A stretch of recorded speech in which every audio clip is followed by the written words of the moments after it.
From a robust plural multi-party system, the current political space is stifled and gradually narrowed to a one-party system, as the All Progressives Congress controls the majority of the states.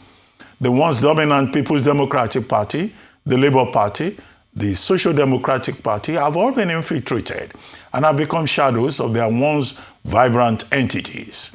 Joining us to examine Nigeria's political landscape and the questions surrounding what APC's dominance could mean for our democratic structure is Professor Udenta, the former National Secretary of the Defunct Alliance for Democracy, AD. Good morning, Professor Udenta, and thank you for joining us on The Morning Show. Thank you, the Gang of Three, for having me so early in the year. Dr. Bati, Vimbai, and Rufai. Good morning, sir. It's my pleasure to humbly present myself before you guys. Thank you so much. Yeah. Well, quickly, Professor Udenta, do you really agree that Nigeria is drifting towards a one-party state? After all, we still have other political parties that are actively engaged in the process leading to 2027. And I ask that question because the view is that, well, some governors defecting, senators defecting, does not mean that, the state has already been, the space has already been fully constricted for free and open political expression.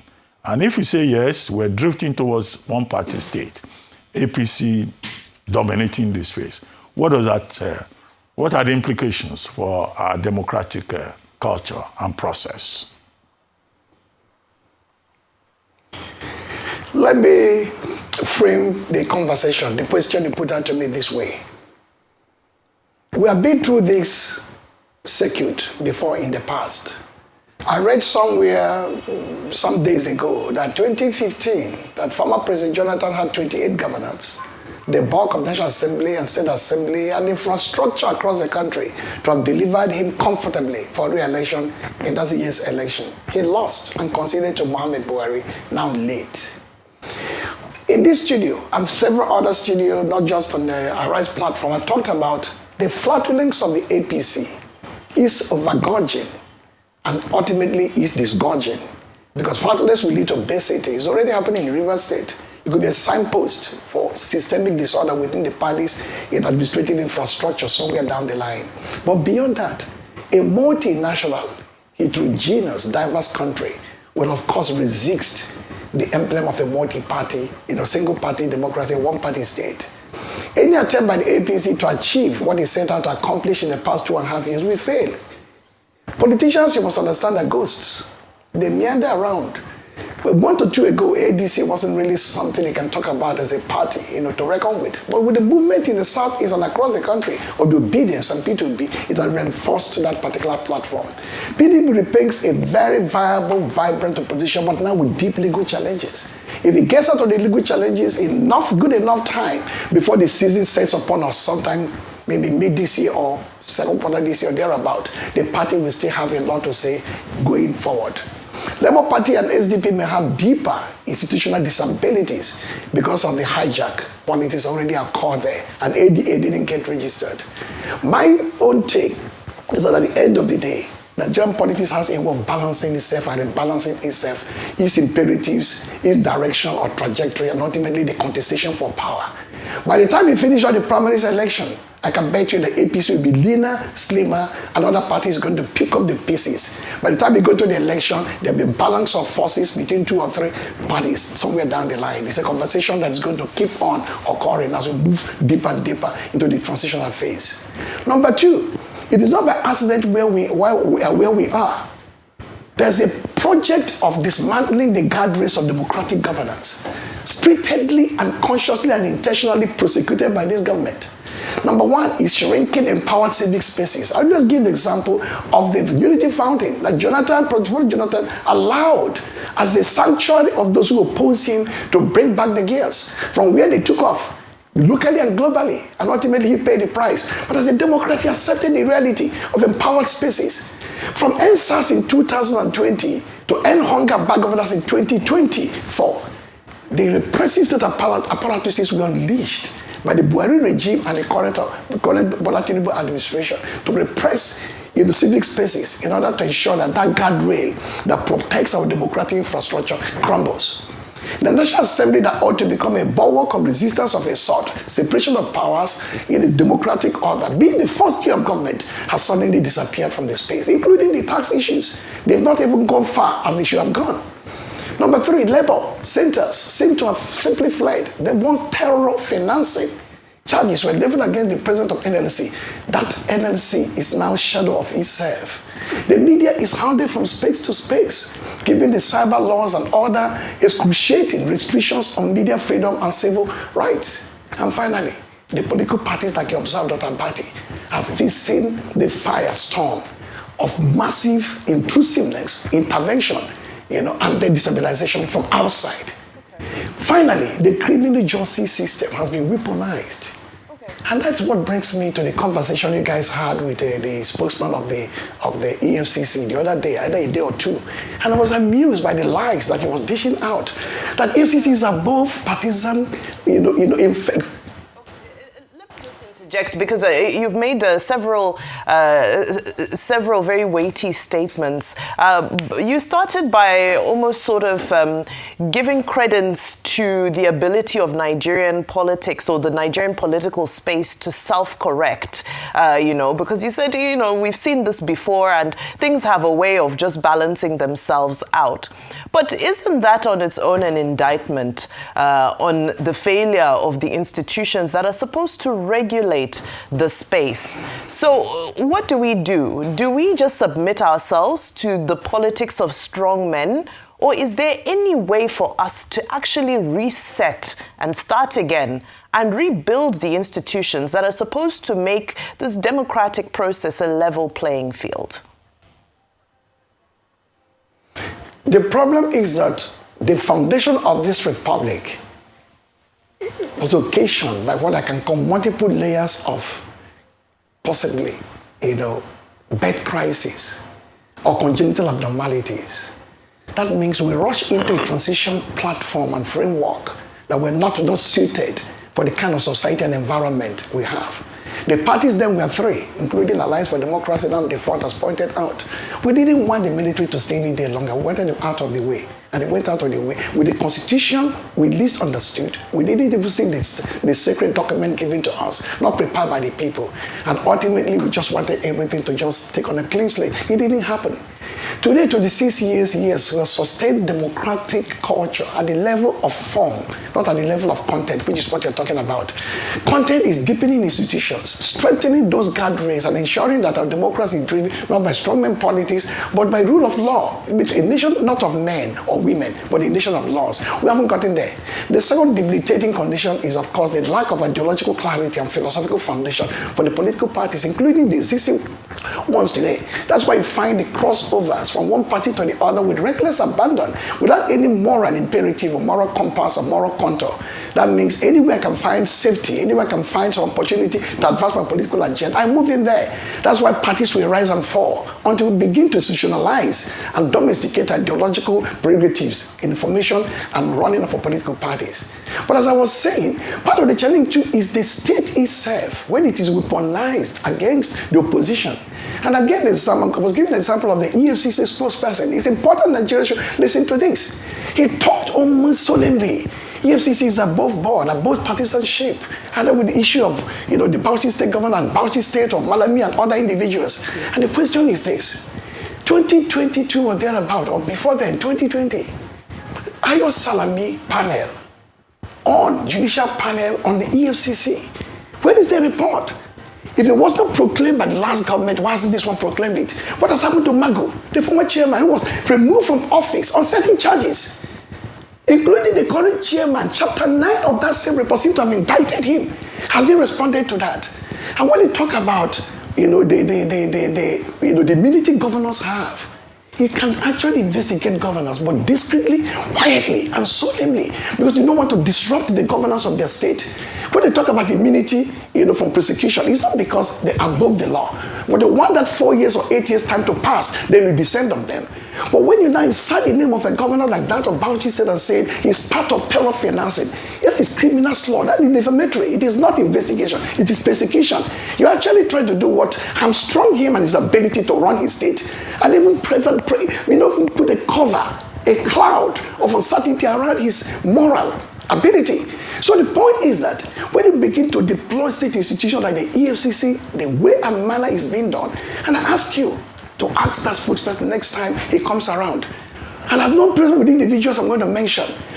Tanko Amakura has EFCC matter. Modali Sherry from Borno State has EFCC matter. Aziz Yari of Zamfara has EFCC matter. The current senior president has well deposited problem with EFCC. These have been all completely forgotten, abandoned, because they are associated with will tell us, come over to us and then you are protected. But when you're outside that realm of protection, you're not only going to be prosecuted, you'll be persecuted, hounded and intimidated, like is currently going on in Bauchi State with the governor and other top officials there.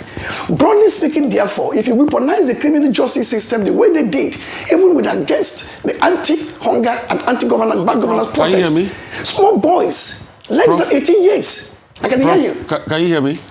So I want you to expatiate. You said... I can hear you very well. You said Clause 9 or Chapter 9 indicted the current EFCC chairman in that report. Do you have that report? Because those are allegations you made. Can you expatiate the kind of indictment against the current EFCC chairman? I said alleged. So you don't have it? I said alleged. Because if you read the full statement... Okay. No, I said if you read... Listen to me. I said if you read the full statement made by Malami, currently detained, in his statement... He mentioned specifically Chapter 9 that dealt with individuals within the top hierarchy of the EFCC. And a part of the problem he has is that the current chairman in that Chapter 9 was mentioned as part of the problem. I don't have it. It's a duty of journalists who have independent mind and the physical ability. I mean, but we don't have facts to the report. That's Malami mentioning it. Maybe except we get the full report. Yes, it's allegation. It's allegation. That's why we can talk about the weight of allegation. That's number one. Number two, another part I would like to talk... Yeah, no, I think we've been able to clear that, but we've not seen the report, because I would also like to see that report, because in fact, you see, that's why we should do things openly and transparently. I remember on this show about 3-4 years ago, Malami himself was our guest, and I did ask him that will that report be released to the public? He said he gives me assurance that the report will be released to the public, but we never saw it in the public. So maybe if we had seen that report, released then, maybe there will be clarity on this matter today. But I want to go back and talk to you about another phenomenon, which is the greed of our political actors in this conversation of a one-party state. Look at what happened with the PDP. Look at the allegations against Alhaji Atiku Abubakar, saying that there was a gentleman's agreement that power was supposed to gravitate towards the south. But Atiku Abubakar from the north felt, I should go it alone. I should be able to do it. He won the party nomination. You might say people went overboard, but that was a pretext for the crisis. That's number one. The greed for power, the fact that it must be me. That same greed is set to even tear the ADC apart, that a lot of people are touting as the hope. Obi has come in now. You heard the other day where Professor Patutomi said that if Obi doesn't get anything short of the presidential ticket at the party, that he will withdraw his support from Obi. Tili Momodu replied and said that should not be the case. Kwankaso is also coming and saying anybody that wants to court me is anything but presidential or vice presidential ticket. If these people can't agree, then you have further splinters which will work in favor of the ruling party. Let's talk about the greed for power by these people. Okay. Yes, sir. Go ahead, sir. So now, quickly, on the first issue you raised, very important. When you come to a very major studio like this, a responsible studio, you've been very guided in your statement, and I was very guided. And I quoted my source that the former Attorney General of the country, now detained, who actually instrumented the establishment of that Ayo Salami panel, said that Chapter 9 contains detailed instances of infractions, moral infractions, institutional and leadership infractions by leading members of the EFCC, including the secretary then of that body, who is now the chairman of the EFCC. You and I haven't seen the report fully. The essence is that from Buhari to Bola Ahmed Tinubu, that report ought to have been deposited to the people of this country. EFCC, between the EFCC and the Justice Ministry, that report is lying somewhere. So we said what Jerry, whatever it is, ought to be more interested in getting that report published to know whether that Chapter 9, as alleged, has something to do with the chairman of the current EFCC, current chairman of EFCC. Number two, you're right. I thought the PDP would have learned a lesson from the Jonathan debacle 2015. Apparently, they didn't learn that lesson in 2023. But the party self-corrected. Led by Muhabara, the BOT chairman, Bala Mohammed, the chairman of the Governors Forum, then more robust Governors Forum than even now, and the leadership then under Demago, they said, we must move this ticket to the south. APC having produced a southern candidate president 2023. So that for 2023 to 2031, we have this restraining of elite appetite for power to say across the geographies and democracies of this country, you balance this thing. Because every area has enough men and women with capacity, experience, and depth to run the country. That's why they corrected in 2023. Not that the rot in PDP was deep, but that the effort to dismantle the party was deeper than most people even realized. That's where we are. But as I said, and I maintain it, Nigeria is a robust, multinational, diverse, heterogeneous country with deep fracturing fault lines. One party state cannot survive here. By the time politicians again will congregate towards the mid part of this year and reformulate the agenda across 2 or 3 parties, it may serve us the purposes of a contested election 2027. But you are right, all of you guys in the studio, it's not a solution to the crisis on democratic governance in the country. Institutions must be deepened, parties must acquire the cloak of viable and clearly well-directed philosophical and ideological depth. And civic spaces must become re-empowered once more. And the media, as robot as it is, must put its feet down. And labor, most crucially, that have become tame and lame of late, must rise up to the challenge. These are the guardrails we are talking about we have to rebuild. Because we are now living in an age of competitive authoritarianism, where this government is a hybrid regime. We don't know whether it is liberal, authoritarian, and so on. Prof. Okay. Now, just by way of clarification, you've made some far-reaching allegations against the EFCC as an institution.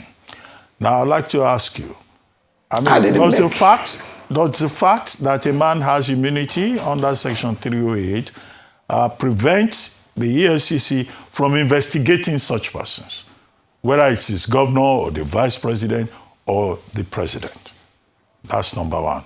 Number two, many of the cases you refer to, they are cases that are in court. Do you also agree that the EFCC has no control over the judicial process, over the courts? It can arraign people, but what the courts do, how quickly they do it, is for the judiciary. And then 3, will you, in the light of that, recommend that the EFCC, should have designated courts, like special courts, dealing specifically with corruption, just as you have National Industrial Court dealing with labor and employment issues. So if you have a dedicated arm of the judiciary dealing only with corruption cases, do you think that would, fast-track some of the cases, since the EFCC does not control the courts and its pace and the pace of the judiciary? Okay, number one, the direct answer is simple. Nobody is above the law, and no governor or president is above investigation. Prosecution can occur when you leave office, but investigation will occur when you're in office. But it will be discreet, measured, quiet, under the table kind of investigation. Not because the governor is above the law, but because they do not want to distract the state. The moment the governor's name is dragged around, like Bala Mohammed be dragged all over the place, every issue of terror financing, his name is there, well deposited for the world to see. And the implications are global in nature. If you recall, the judge asked the EFCC, bring these guys to me 3 times. Then quickly overnight, you manufactured terror financing charges and dragged the name of a sitting governor into it. The name of the governor has no business being there at this stage, but he can investigate the governor quietly and discreetly by the end of his tenure, and you have ample matter, prima facie matter, as they put it, enough evidence for you to prosecute. But then drag the governor around to the court and begin to prosecute. But to prosecute with the media and corrupt and criminally slur the name of the governor and his image and reputation is reprehensible. It is not done. But the governor can be investigated, period. Number two, I did a little bit of research, but not compellingly comprehensive research to say, are there cases the EFCC have just abandoned? Not the court. When I mentioned Agbodo Ali Sharif, I don't know whether it is in court. Tanko Makura, I don't know whether it is in court. Akbar Bios matter, I don't know whether it is in court. Azidi, I don't know whether it is in court. It may well be, correct me, fact check me. You have the better institutional equipment and resources to fact check me. I'm not talking about those already in court. And I agree, the EFCC cannot fast track the judicial process, but EFCC can slow it down. Sometimes the judges accuse EFCC of not diligent prosecution, of negligent prosecution. Some sort of deal somewhere said, handle this matter softly, let it linger for a long while, let's just forget about it. Yes, why admit that the court may be slow? Sometimes institutionally, the agency protective can be even slow on the basis of political pressure. I agree with you completely, Dr. Bati. We should have special courts set out to handle issues of corruption, economic crimes, and treasonable issues in terms of crimes of economy against the economy of the country. If you have such dedicated courts, mandated and well-resourced with cutting-edge technology, ICT stuff, AI even aided, it is possible to begin now to get these matters resolved faster than the current slow, snail-like pace we are actually resolving them. I agree with you entirely on that. Okay, on that note, I would like to thank you very much, Professor Udenta, for joining us on the morning show.